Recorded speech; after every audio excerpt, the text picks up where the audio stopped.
when I bought it, it was 1961 or 2. I was just before 17, I think, years old. Anyhow, everything was perfect. There was a little wear on the upholstery, but it wasn't dingy. It was like it was brand new.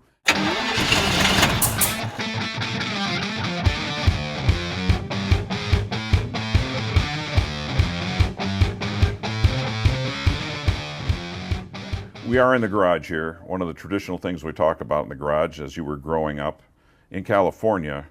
Do you remember what your first car was? 48 Ford Fastback. Whoa. Yeah, it was a really great car. If you had that today, you know how much it would be worth? Well, I paid $100 for it, and it was in perfect shape. It really was a little old lady whose husband had died, many years before. It was his car. When I bought it, it was 1961 or 2. I was just before 17, I think, years old. Anyhow, everything was perfect. There was a little wear on the upholstery, but it wasn't dingy. It was like it was brand new, and the engine was everything was great. And then I decided, I wanted to learn how cars work and turn it into a hot rod. Kind of like this place. Yeah. But I didn't have anybody to show me what was going on, so I just started taking things apart. And I really ruined that car. It's a wonder you survived, actually, come down to it. But at least that car was big enough to haul an amplifier and a guitar around in. Yes, absolutely. And running. A few of my friends, You're about to do something that some bands have done before. And the guys from Def Leppard told me it was the smartest thing they ever did in their life. You're going to Las Vegas, and you're going to do a residency for a number in January. You already know this, don't you? Yes. I'm not breaking the news. Nope. January 8th, you're starting Las Vegas residency. And the point they were making was the hardest thing about your job is traveling, moving from place to place. And you're in some place for a few nights where the equipment is set up the same, everything is so relaxed. How long did you have to think about doing this when they came up with that? About that long.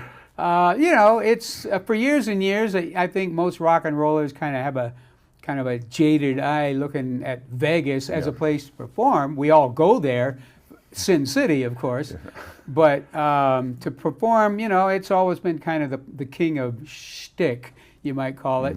But I get to go there and actually just play my rock and roll, pretty pure, without all the dancing girls and all that. By the way, January 8th is Elvis's birthday. Oh, okay. All right. Well, there you go. Yes. That would be quite appropriate then if that was. I was just going to mention USA Today Life section, big article comes out this day, and they're talking about you going there, and they refer to Taylor Swift, which I never even thought about you and Taylor Swift being any similarities on stage. Was that a stretch on their part?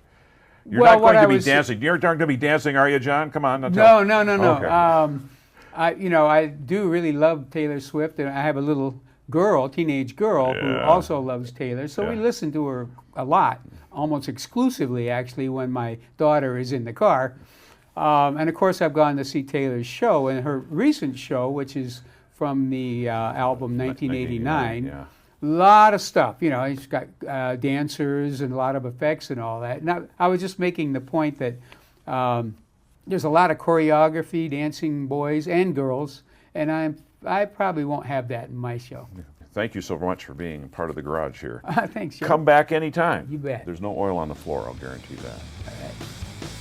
Hey, I know that yes you, haven't been in the Uncle Joe's Garage yet, but I got some good news. We have created a mobile version of the Uncle Joe's Garage, thanks to our friends at Mike Thompson RV Superstores. Like they say, don't miss a moment, and don't miss the mobile Uncle Joe's Garage coming to a location near you.